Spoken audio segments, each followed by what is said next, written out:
Welcome to Inside the Mavs right here on Kevin Gray Sports. My name is Kevin Gray. You can find me on Twitter, Facebook, and Instagram at Kevin Gray Sports. Be sure to hit that subscribe button right there for all of these Kevin Gray Sports here on YouTube. And you can catch me on your home with the Dallas Cowboys and Texas Rangers. 105.3 The Fan. It's game number 2 between the Mavericks and the Warriors as the Dallas Mavericks look to even up their series at 1 game apiece with the Golden State Warriors after losing game 1 by 25. The Mavericks play games 3 and 4 on Sunday and Tuesday. Can they come back to Dallas tied at 1 game apiece? Game 1 was an absolute blowout by the Golden State Warriors, who used 15 first-half points from Andrew Wiggins, and guys like Kevon Looney and Jordan Poole also getting into the act were able to play extremely well for the Golden State Warriors. Kevon Looney was a perfect 5 of 5 from the field with 10 points.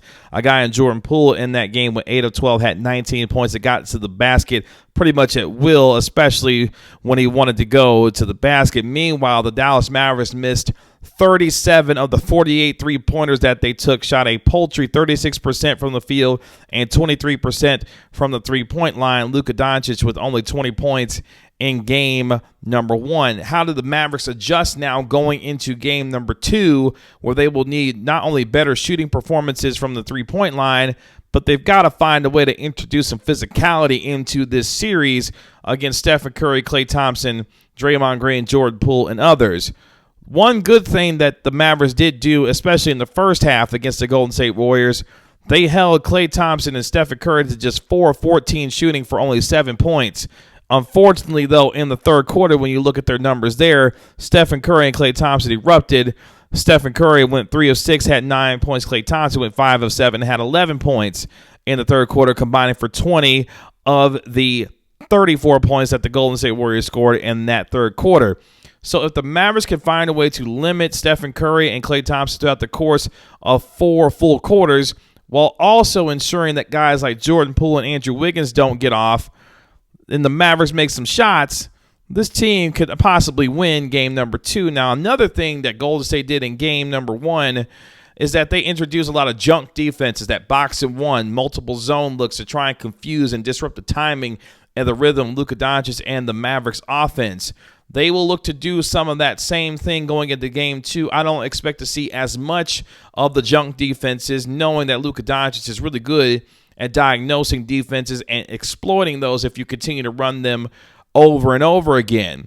But for Doncic, getting help from Jalen Brunson, Spencer Dinwiddie, who was good in game 1 with 17 points, this bench of the Dallas Mavericks, who were only outscored by 3 or 4 points in game number 1, will have to get much more contributions from Maxi Kleber and others, including Davis Bertans, who could possibly have a dramatic effect on this game as well with his ability to shoot the ball from the three-point line. But if you're the Dallas Mavericks in game number 2, you cannot allow the Golden State Warriors to get on the fast break like they did in game 1, outscoring you 18-7 in the fast break. Meanwhile, if you're the Dallas Mavericks, you have got to find a way to knock down some open shots. I didn't mind necessarily the open looks that they got. It was simply a matter of them not making them versus what you've seen from them in games past. When this team is really good, they're knocking down 16 to 18 three-pointers a game and putting a lot of pressure on their opponent.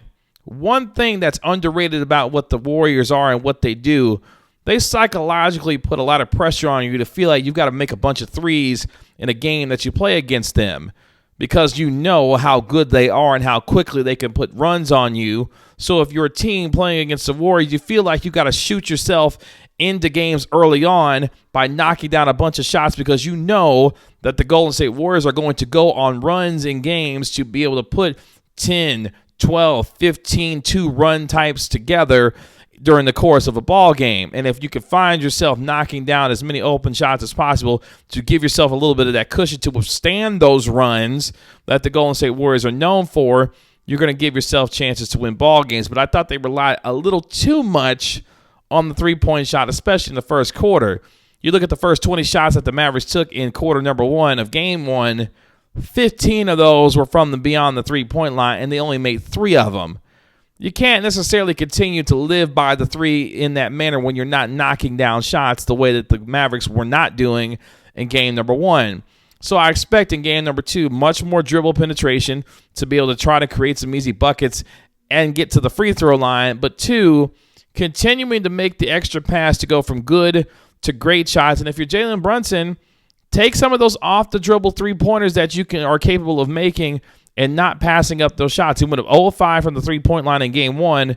He's got to be much more willing to take those outside three-pointers off the dribble to make things a little bit more difficult for the Warriors to defend him. Now, the Warriors, when you look at their athleticism and their length on the defensive end, Andrew Wiggins is not only good in terms of his first shot attempts in terms of defending the shot, but it's his secondary closeouts and all the things that he can do to continue to put pressure on offenses. That's where Andrew Wiggins is really good at. If he can continue to play that way while also providing the offensive punch that they have had so far from him in Game 1, it's going to make things difficult. Now, the Mavericks are looking at a situation where they're taking on a Golden State Warriors team that hasn't lost a game yet this postseason at home. So something's got to give when it comes to the Mavericks to playing against this Golden State Warriors team. And if I'm looking at the series as a whole, if you're the Mavericks, you're probably going to have to win at least 2 games in that building.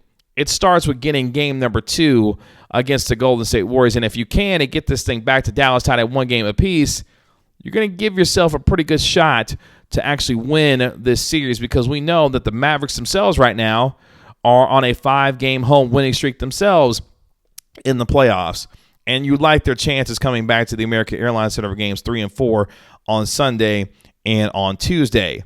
But if you're the Mavericks, introduce some physicality in Game 2, close the airspace between Stephen Curry and Klay Thompson, making sure that you're making things tough on Jordan Poole and Andrew Wiggins from a shot standpoint, and not allow this team to get into the mid-range where they were devastating in Game 1, much like how the Phoenix Suns were devastating in the mid-range in their series against the Mavericks. If you can find a way to limit the opportunities for Stephen Curry and Klay Thompson while ensuring that other guys aren't going off, you're going to give yourself a chance to win games if you're knocking down shots. Because if you're not knocking down shots, you're going to find yourself in a long night playing against the Golden State Warriors. Also, how Jason Kidd adjusts during the course of this series has been something that we're going to watch for as well. We know the defensive adjustments that he's made against Utah, against Phoenix. Now it's his first opportunity to make adjustments against Steve Kerr and what the Golden State Warriors present. And I think it's just a matter of executing and not having communication breakdowns on defense, where you saw at times where you've got to learn how to play against the speed of a Golden State Warriors team that's really good in terms of their ball movement, their player movement, and having the ball create the energy on their offense that makes it very difficult to guard them, given how much they move without the basketball and how much you have to defend not just the first action, but the secondary action, the third action, the fourth action. They will continue to run their offense until they feel like they get the best shot possible within the scheme of their offense that they're running. And you saw that time and time again in Game 1. It usually takes a game or two to catch up with the speed of the Golden State Warriors, because the Mavericks against Utah and against Phoenix, more stationary offenses that didn't do as much ball movement and player movement as the Golden State Warriors do. So in this case, you've got to watch out for that if you're the Mavericks taking on these guys in terms of how they like to run their offense game in and game out. The Mavericks still have a chance in this series. They apparently just like spotting teams the first game of each of these series to make their opponent feel like they have a fighting chance to win throughout the course of these 7-game series. But Luka Doncic is going to adjust. He's going to be able to feel well. And as we've talked about, Luka Doncic, I was able to confirm, was not feeling well after Game 1, but is said to be good to go in Game number 2, and he should be at 100% and ready to play. Obviously, that was a storyline coming out of Game 1 reported by Kevin Harlan of the NBA on TNT, that Luka Doncic was not feeling well after Game 1 and was up all night in his hotel feeling ill. He was not feeling great, but he is said to be quote-unquote fine and ready to go for Game 2. And if that's the case, the Mavericks should have a full strength of Luka Doncic ready to go for them going forward for the rest of this series. Can the Mavericks even up their series at 1 game apiece? They take on the Golden State Warriors in Game number 2, 8 o'clock, exclusively on TNT in San Francisco. Mavericks-Warriors Game 2. Mavericks look to even up their series before coming back to Dallas for games 3 and 4 on Sunday and on Tuesday, where they are on a 5-game home winning streak. Can they finally defeat the Golden State Warriors in a home game on the road to be able to give them their first home loss of this postseason?